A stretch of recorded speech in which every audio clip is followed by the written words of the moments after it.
ఆడ మగ పెద్ద చిన్న కులభేదం మతభేదం ఏమీ లేకుండా భగవద్గీత మీరు పడుకునే చోట మంచం దగ్గర పెట్టుకుని రోజుకు 2 శ్లోకాలు తాత్పర్యంతో సహా చదవండి. ఇంకేం ఆలోచించకండి, మూసేయండి, పడుకోండి. ముందు మంచి కళలు వస్తాయి. ప్రధాన ప్రయోజనం అది, మంచి కళలు వస్తాయి. 2 శ్లోకాలు ఎక్కువ కల్లా 365 రోజులు సంవత్సరానికి 700 శ్లోకాలు ఉన్నాయి భగవద్గీతలో. వ్యాసుడు లెక్కగా రాశాడు 1700 శ్లోకాల భారతం, 1,00,000 శ్లోకాల భారత కథ, 700 భగవద్గీత, అంతే లెక్క. 700 మీకు ఎన్నాళ్ళు అయిపోతే 350 రోజుల్లో అయిపోతుంది. సంవత్సరానికి 365 రోజులు కదా, ఒక సంవత్సరంలో ఒక ఆవృత్తి అయిపోయింది. ఇలా 5 సంవత్సరాలు వరుసగా చదివితే భగవద్గీతలో కృష్ణుడు ఆశించిన గొప్ప శిష్యులందరూ మరణించే తయారవుతారు. రోజు చదువుతూ ఉంటే మనస్సు కొంతమైనా ఎక్కదండి, అనిపించదా?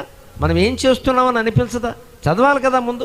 ఆధ్యాత్మిక విద్య నేర్చుకునే విషయంలో అప్రమత్తంగా ఉండు, అజాగ్రత్త వద్దు.